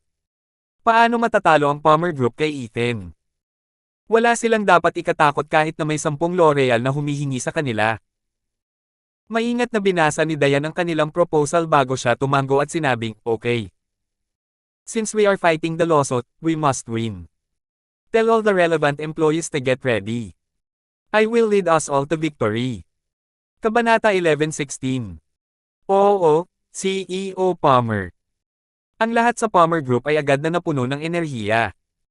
Ang ganitong kasiglahan ay hindi kailanman nakita sa ibang mga kumpanya. Ang pagharap sa mga problema at krisis ay talagang nagpapataas ng kanilang espiritu sa pakikipaglaban. Ito ay hindi lamang isang trabaho para sa kanila. Lumalaban sila para sa kanilang mga pangarap at karera. Ang Palmer Group ay puspusan na para sa demanda, habang sina Ethan at Diane ay dumiretso sa hilaga. Dahil ang kanilang pangunahing larangan ng digmaan ay nasa hilaga, dalawa sa mga gumagawa ng desisyon ng kumpanya ay kailangang naruroon doon. Nang bumalik sila sa hilaga, ganap na nagbago ang sitwasyon. Ang Palmer Group ay may malaking prestihiyo sa hilaga ngayon. Ang tatlong napakalakas na nangungunang pamilya ay nagbigay sa Palmer Group ng maraming tulong at pagkakataon para sa pakikipagtulungan. Maraming makapangyarihang pamilya din ang nagkusa na makalapit sa Palmer Group. Si Owen ang namamahala sa hilagang tanggapan ng sangay ng Palmer Group at unti-unting nagbabago rin ang kanyang aura. Dahil bahagi siya ng Palmer Group, lahat ng ginawa niya ay kumakatawan sa kumpanya, kaya hindi niya mapahiya ang Palmer Group. At hindi niya kayang ipahiya si Ethan. Kuya Ethan, CEO Palmer. Pumunta si Owen sa airport at personal na sinundo sina Ethan at Diane. Nang makita niya ang mga ito, sinabi niyang hindi mapakali, kasalanan ko kung bakit ko kayo pinapunta dito. Kasi may awareness ka, walang bonus sa'yo this month, nakangiting biro ni Ethan. Pagkatapos ay tinapik niya si Owen sa balikat at nagpatuloy, kapag nagkaproblema ang kumpanya, lahat ay kailangang tumulong. Understand? Oo, Kuya Ethan, sabi ni Owen. Agad siyang nakaramdam ng pag-angat. Inihatid niya silang dalawa sa tanggapang pansangay. On the way there, he told them about the situation. L'Oreal is completely prepared. They hired internationally renowned lawyer. Gusto nilang agawin ang pinakabagong produkto ng Palmer Group at dungisan ang Palmer Group para hindi tayo makapasok sa ibang bansa. Masama. Alam na ni Ethan. Ang mga tinatawag na international brand na ito ay may posibilidad na maging kapitalista, kaya mas gusto nilang mandembong at apihin ang kanilang mga katunggali. Ngunit sa pagkakataong ito, maling tao ang kanilang nasaktan. Nag-hire na ba tayo ng abogado? Tanong ni Diane. Maaaring hindi nasangkapan ang kanilang legal na departamento para sa naturang espesyal na paksa. Kailangan nila ng isang mas propesyonal, isinasaalang-alang ang kanilang kalaban ay L'Oreal. Oo, tama. Tinulungan ako ng pinuno ng pamilyang Saxon na mahanap ito. Sabi agad ni Owen. Si Leo ang pinuno ng pamilyang Saxon. Nang malaman niyang gusto ng L'Oreal na kunin ang Palmer Group, agad siyang bumalik sa hilaga at nagrekomenda ng abogado kay Owen. Ang abogado ay nasa tanggapang pansangay ngayon at naghihintay na makilala sina Ethan at Diane. Dinala ni Owen sina Ethan at Diane sa opisina. Nakaupo sa sofa ang lalaking nakasuot ng sunglass. Mukha siyang ethereal habang nakaupo ang mga tuhod niya at ang mga kamay sa hita. Mukha siyang maamo at kalmado gaya ng makukuha ng sinuman. Kuya Ethan at CEO Palmer, ipapakilala ko sa inyong dalawa. Sabi ni Owen habang naglalakad at tinuturo ang lalaki. Itong pinsan ni Leo, si Justin Saxon. Medyo sikat siya sa mga abogado sa norte. Justin Saxon. Mukhang interesante ang pangalang ito. Ngunit ang itsura nito ay hindi tugma sa pangalan nito. Nahirapan si Diane na paniwalaan na ang isang napakahusay at maalam na tao ay maaaring makipagtalo at makipagtalo ng malakas sa kanyang mga punto sa korte sa iba. Hi, ako si Diane. Sabi ni Diane habang humakbang at inilahad ang kamay. Kinabahan agad si Justin at namula. Napaatras siya ng ilang hakbang at nauutal, Hi. I'm Justin. Justin Saxon. Leo said I can't touch Miss Palmer's hand. Kabanata 11:17. Natigilan si Diane at hindi makapag-isip. Lalong namula ang mukha ni Justin Saxon. Para siyang inosenteng birhen na nakikipag-usap sa isang babae sa unang pagkakataon. Hindi napigilan ni Diane ang tumawa ng malakas bago nagtanong, abogado ka ba talaga? Hindi man lang siya nagtanong kung bakit sinabi ni Leo na hindi nakipagkamay si Justin. Pero parang may problema sa pagkautal si Justin. Paano nautal ang isang abogado? Sorry. Hindi kita pinagtatawanan dito. Nakaramdam lang ako ng kakaiba. Maging si Ethan ay nagtaka kung maling tao ang inirekomenda ni Leo para sa trabaho. I'm a lawyer. Trust me. Pag pumunta ako sa court, won't stutter anymore, medyo kinakabahang sabi ni Justin. Mas lalo siyang nauutal. Sabi ni Leo, si Miss Palmer ay asawa ni Kuya Ethan. No one can touch you. Tumango si Ethan. At least, matalino si Leo tungkol dito. Pero hindi ibig sabihin ni Leo na hindi dapat makipagkamay si Justin kahit na sinabi na niya iyon. Nakakatuwa talaga si Justin. Kuya Ethan, CEO Palmer, huwag kang mag-alala. Si Justin ay sikat na sikat sa norte at maraming karanasan sa mga sitwasyong tulad natin. Bukod dito, siya ay inirekomenda ng pinuno ng pamilyang Saxon upang mapagkakatiwalaan natin siya. Siyempre, sabi ni Ethan, dahil inirekomenda ka ni Leo, naniniwala ako sa iyo. Iniunat niya ang kanyang kamay para ngumiti habang sinasabi, Mr. Saxon, aasahan ka namin. Lalong nabahala si Justin nang si Ethan ang nagkusa na makipagkamay sa kanya. Dali-dali niyang pinunasan ang kanyang mga kamay sa kanyang damit bago hinawakan ang kamay ni Ethan gamit ang dalawang kamay at medyo nasasabik na sinabi, Mr. Hunt, sabi ni Leo ikaw ang tagapagligtas ng pamilyang Saxon, kaya kailangan kong bayaran ang utang. Kahit nauutal si Justin, he sounded very determined. Kung hindi dahil kay Ethan, wala na ang pamilyang Saxon. Parehong mawawala ang bloodline ni Leo at ang kanyang pamilya. Sa sandaling nawala ang isang pamilya sa isang lugar tulad ng Hilaga, nangangahulugan ito ng pagkawala ng tuluyan at magpakailanman. Salamat, sabi ni Ethan at hindi na nagsalita pa. Alam niyang hindi sanay si Justin na makihalubilo sa ibang tao, at personality problem iyon. Ngunit pagdating sa kanyang propesyonal na larangan, malamang na siya ay magiging isang ganap na naiibang tao. Pinagkatiwalaan siya ni Ethan simula noong nirekomende siya ni Leo. Kaya hinayaan niyang si Owen ang humawak sa communications part.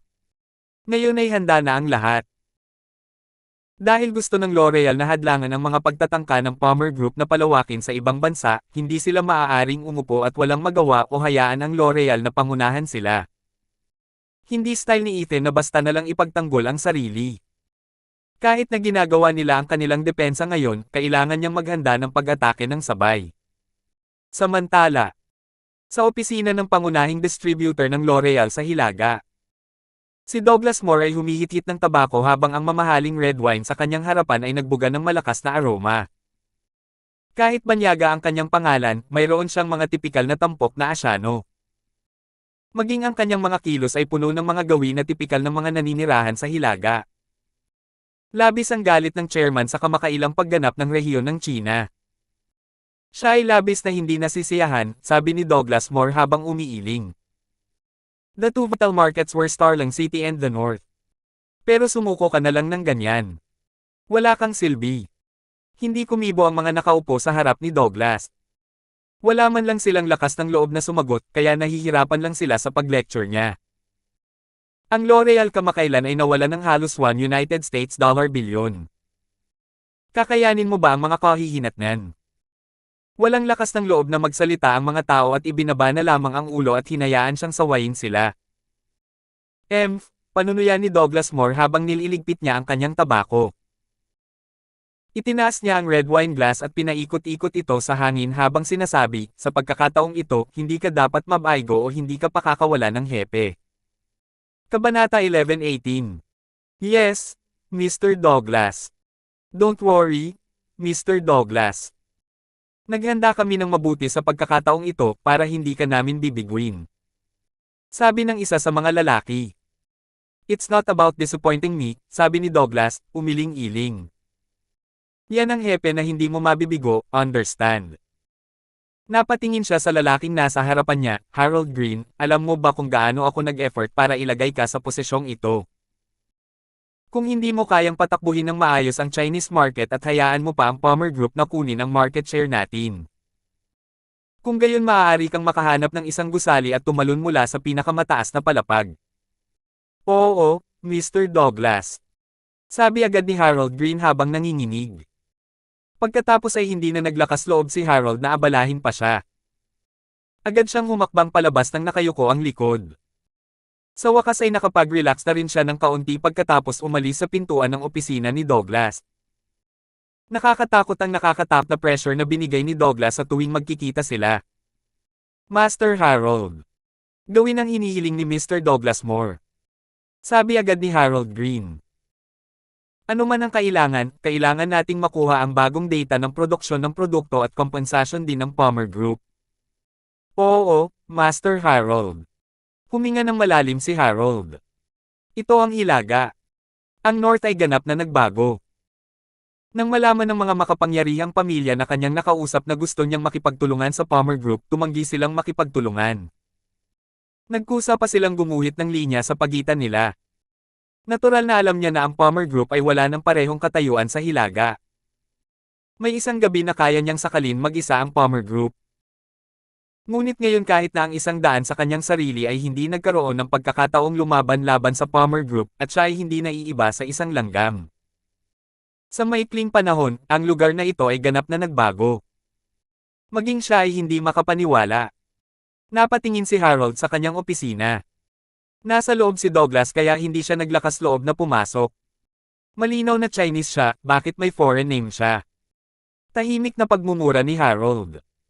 Ngunit hindi siya nang ahas na magsalita ng lantaran. Ang pamilya Moore ay dating isang makapangyarihang pamilya sa Hilaga. Ngunit ilang dekada na ang nakalilipas, ang kanilang buong pamilya ay lumipat sa ibang bansa. Pagkatapos ay nagtayo sila ng mga pundasyon sa ibang bansa at naging isang mas maimpluwensyang pamilya. May share pa sila sa mga international brand tulad ng L'Oreal. Ang pamilya Moore ay napakalakas sa merkado ng China at halos kontrolado ang rehiyon mag-isa. Ngunit ang pagtaas ng Palmer Group ay halos nawasak ang kanilang monopolyo, kaya ang pamilya Moore ay likas na balisa. Nandito si Douglas para pangasiwaan ang Palmer Group. Ngunit wala siyang pakialam sa kasalukuyang sitwasyon sa norte. Ayaw niyang alamin, at nasa ilalim niya ito para gawin iyon. Walang pakialam si Douglas sa mga makapangyarihang pamilya sa Hilaga. Pagkatapos ng lahat, ang pamilya Moore ay isang makapangyarihang pamilya sa Hilagang mga dekada na rin ang nakalipas. Dahil matagal na nilang tinalikuran ang status na iyon, bakit ngayon pa sila interesado? Sa opisina, umupo ulit si Douglas sa sofa, humihit-hit ng kanyang tabako. Siya ay may medyo magandang mukha ngunit kalmado at walang prinsipyo sa kabila ng kanyang mga taon. Ang merkado ng China ay nagdala ng bilyon-bilyong kita sa pamilyang Moore. Ngunit sa sandaling ang Palmer Group ang pumalit, agad nilang pinutol ang aming pinagkukunan ng kita, sabi ni Douglas na may kasamang panunuya. Nagtataka ako kung sino ang nasa likod ng Palmer Group. Aling makapangyarihang pamilya ang sumusuporta dito? Ang pamilyang Longba, ang pamilyang Snow, o ang pamilyang Hunt? Humph, kahit na anong pamilya ito, napakalayo na nila, sabi ni Douglas na malamig na tumawa. Baka sa mukha niya ang galit habang sinabing, isa lang sana kung local market lang ang pinupuntirya nila. Pero gusto na nilang mag-expand ngayon sa ibang bansa. Mangangarap sila. Kahit si Douglas ay nabigo na matanto na ang pamilya Moore ay tumutugon dahil sa banta ng mabilis na paglaki ng Palmer Group. Kung talagang wala silang pakialam bakit nag-aalala sila ngayon sa Palmer Group? Ihihinto ko ang iyong pagpapalawak sa ibang bansa. Kabanata 11:19. Kung ang Palmer Group ay hindi biglang lumitaw at kinain ang lokal na negosyo ng pamilya Moore, kung gayon ay hindi nagugustuhin ni Douglas na bumalik. Para bang nakita niyang mabaho ang hangin dito at hindi na makapaghintay na magsuot ng maskara. Walang kalayaan para sa kanya dito. Naramdaman ni Douglas na ang hangin sa ibang bansa ay mas matamis at mas nakaka-relax. Wala siyang pakialam sa maliit at mahinang Palmer Group. Siya ay hayagang bumalik upang lipulin ang Palmer Group at kunin ang gusto niya sa kanila sa pamamagitan ng puwersa. Ang pagkuha ng mga mapagkukunan mula sa iba ay ang nag-iisang kasanayang natutunan niya sa paglaki sa ibang bansa. Inikat niya ang baso ng red wine habang nakasandal sa sofa at dahan-dahang pumikit. Sinasalamin ni Douglas kung gaano siya kalupit at ang mga hangganan na dapat niyang panatilihin upang makuha ang gusto niya. Ang mundo ng negosyo ay isang larangan ng digmaan at nangangailangan ng mga kasanayan. Kapag ang isang partido ay higit na nakahihigit sa isa, ito ay mas masaya upang makipaglaro sa kanila. Ayaw ibigay ni Douglas ang isang piraso ng prime meat tulad ng Palmer Group ng ganoon kadali. Lalo na't kinuha ng Palmer Group ang Long Group. Ito ay isang bagay na matagal nang ninanais ng pamilya Moore. Noong nabubuhay pa si Damien, o sa halip, dahil sa klima sa politika sa Hilaga noong panahong iyon, ang pamilya Moore ay hindi nagkaroon ng pagkakataon. Ang Long Group ay konektado sa halos bawat makapangyarihang pamilya. Kaya mahirap ipitin ang anumang bagay sa kanila. Ngunit nagbago ang mga panahon. Ang Long Group ay nasa kamay na ng Palmer Group. Nakakamangha ang amoy na ito. Dahan-dahang iminulat ni Douglas ang kanyang mga mata at tumingin sa red wine glass sa kanyang kamay. Mahirap sabihin kung ang alak o ang Palmer Group ang tinutukoy niya. Samantala, Bago pa man magsimula ang korte, ang magkabilang panig ay nagsisimula ng bumuo ng momentum. Nagpasya ang L'Oreal na magsalita ang publiko tungkol sa isyong ito para bigyan ng pressure ang Palmer Group at pilitin silang gumawa ng maling desisyon. Pumunta si Owen kay Ethan dala ang impormasyon. Maraming media platform ang gumamit ng kanilang mga social media account para saran ang Palmer Group at sila ay gumagawa ng ganap na maling mga akusasyon. Kuya Ethan, dapat ba tayong gumawa ng isang bagay tungkol dito? Sinulyapan siya ni Ethan at sinabing, kung magagawa mo ito ng diretso, hindi ka lalapit sa akin. Napangiti si Owen habang hinihimas ang kanyang noo at sinabing, ang media ay nakikipagdigma sa amin. Masyado silang mahirap para sa amin. Sa sandaling ibinaba ang isa sa kanila, may isa pang lilito kaagad. Ang karaniwang paraan ay hindi epektibo. Sapat na para harapin sila, kaya lumapit ako kay Brother Ethan. Minsan sinabi ni Ethan, kung hindi nila maaayos ang problema, kailangan nilang hanapin ang taong naging sanhi ng problema. Naalala iyon ni Owen. Pero hindi siya kasing kaya ni Ethan, kaya hindi niya rin alam kung sino ang may pakana. Kaya paano niya ito malulutas? Gamitin mo ang panlilinlang sa kanya, mahinahong sabi ni Ethan, hindi ka ba makakahanap ng maimpluwensyang pampublikong plataporma para maka-counterattack? Nahihiyang ngumiti si Owen, I can, but that's not our style. Sanay na si Owen na makitang sirain ni Ethan ang mas maliliit nilang kalaban sa isang pag-atake, kaya hindi nahirapan si Owen. Hindi umimik si Ethan habang nakatitig kay Owen ang malalim na nagpatibok ng puso niya. Mali ba ang narinig niya? Nagbago ka na, mahinahong sabi ni Ethan. Am I spoiling you too much? Kung tradisyonal na pamamaraan ang ginagamit ng mga kalaban mo, ganoon din ang ginagawa natin. Kung gumagamit sila ng ibang taktika, ganoon din tayo. Kahit anong gawin nila, dapat natin silang sugpuin. Naiintindihan mo ba? Tumango muna si Owen sa kaumiling.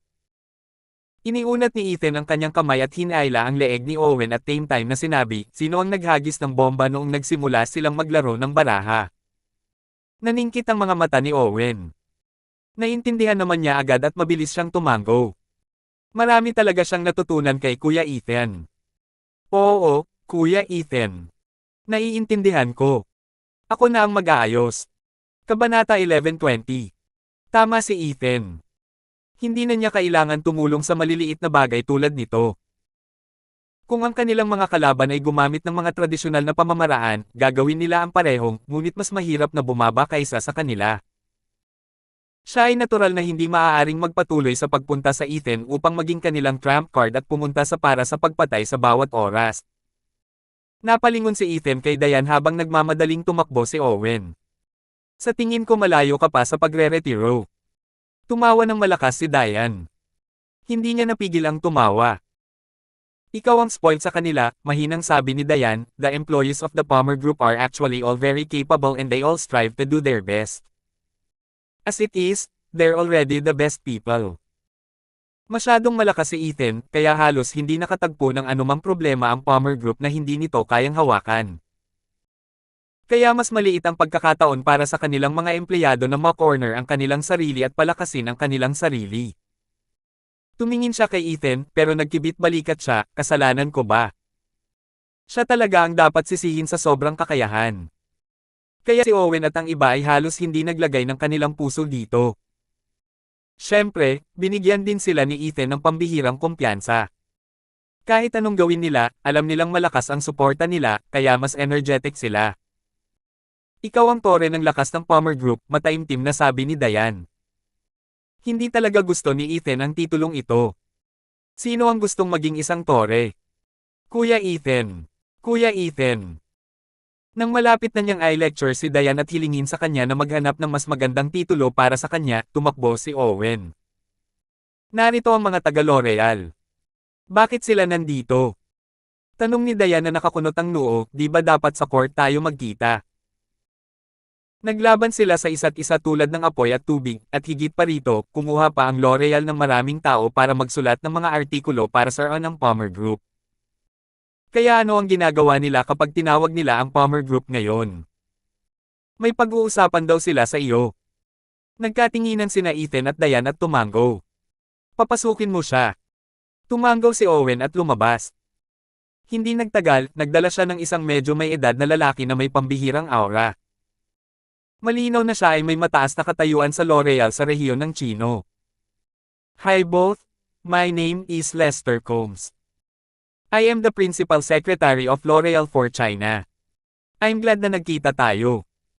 Nakasuot ng suit si Lester Combs. Hindi niya inisip na stranger ang sarili niya at walang balak makipagkamay kina Ethan at Diane. Sa halip, diretso siyang naglakad at umupo sa tapat nila na may matayog na ekspresyon sa mukha. Gaano ka kasaya? Walang balak na tumayo si Ethan habang bahagyang nakatagilid ang ulo at nakatingin kay Lester. Natigilan si Lester Combs, at ang kanyang ekspresyon ay nanlamig. Hindi niya inaasahan na biglang magtatanong ng ganito si Ethan. Paano niya nalaman kung gaano siya kasaya? Naging magalang lang siya. Mr. Hunt is very funny, nakangiting sabi ni Lester. Pagkatapos ay sinulyapan niya ang dalawa at medyo natawa bago nagtanong na may halong curiosity, I wonder who makes the decisions in the Palmer Group. After all, the Palmer Group belongs to the Palmer family. Ang unang sinabi niya pagkatapos niyang dumating ay mapanukso. It doesn't matter because it's not you, sabi ni Ethan bago sumagot si Diane. Say, what are you here for? Imbes na hintayin mo kami sa court, dito ka muna. Nothing good. Namilog ang gilid ng mga mata ni Lester. Hindi niya alam kung paano makikipag-usap kay Ethan. Narinig niya na lagi siyang unpredictable. Hehe, kung sa court lang tayo nagkita, wala nang second chance para sa'yo, mahinahong sabi ni Lester habang bahagyang inangat ang ulo. Sigurado akong pareho kayong may kamalayan sa mga kamakailang ulat ng media. Hindi naging madali para sa Palmer Group na makamit ang tagumpay na ito, at kung ito ay bumagsak, kung gayon ito ay isang malaking kawalan para sa iyo. Handang bigyan ng L'Oreal ng pagkakataon ng Palmer Group na maging magkaibigan ng lahat, hindi magkaaway. Hindi mo ba naisip na magandang ideya ito? Salamat po at sinamahan niyo ako dito. God bless po sa lahat mga idol.